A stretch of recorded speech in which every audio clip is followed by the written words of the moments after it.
তো গাইস তোমরা ভাবতেই পারো এরকম গাড়ির ছাদের ওপর বসে আমরা কি করছি। তো গাইস আমরা গাড়ির ছাদের ওপরে বসে আছি কারণ আমার একটা বন্ধু ছিল যে তাদের ছট পুজো ছিল, তার জন্য সে আমাদেরকে ইনভাইট করেছিল।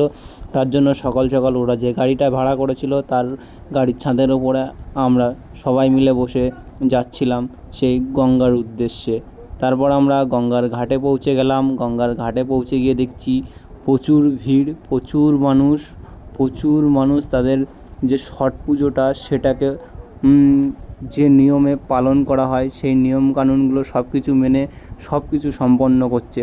তার মাঝখানে আমি মাস্ক পরেছিলাম, কারণ হলো আমার দাড়িটা কেটেছি তো বিশ্রী লাগছিলো। তো আমার সাইডের যে বন্ধুটা ছিল সে বলছে তুই মাস্ক পরে নে। তো আমিও আনকমফোর্টেবল ফিল করছিলাম, তার জন্য ভাবলাম মাস্কটা পরে নিই। এই যে এই কালানো বন্ধুটায় তো দেখতেই পাচ্ছ কীভাবে এদেরকে কীভাবে কীরকমভাবে সব কিছু সাজানো গোছানো, কী সুন্দরভাবে তাদের যে রীতিটা ছট পুজোটা সেটাকে পালন করছে। আমি আগে কখনো যাইনি, এই ফার্স্ট টাইম গেলাম। আর কি হয়, কীরকমভাবে হয় সব কিছু আমার বন্ধুর কাছ দিয়ে ডিটেলসে জানলাম, ঠিক আছে। আর সব কিছু দেখলাম, ভালোই লাগলো, খুবই ভালো লাগলো। তো গাইস আমরা এসেছি কলকাতায় বাগবাজারের এদিকেই। এটা হলো ছট পুজো, ঠিক আছে। ছট পুজোর এটা এখানে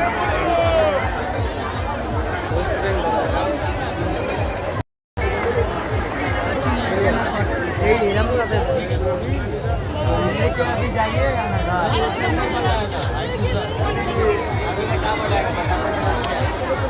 প্রচুর লোক, এখানে প্রচুর লোক এইভাবেই হচ্ছে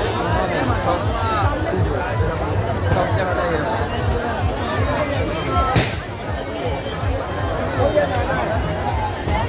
এটা পুরো গঙ্গার ধারে।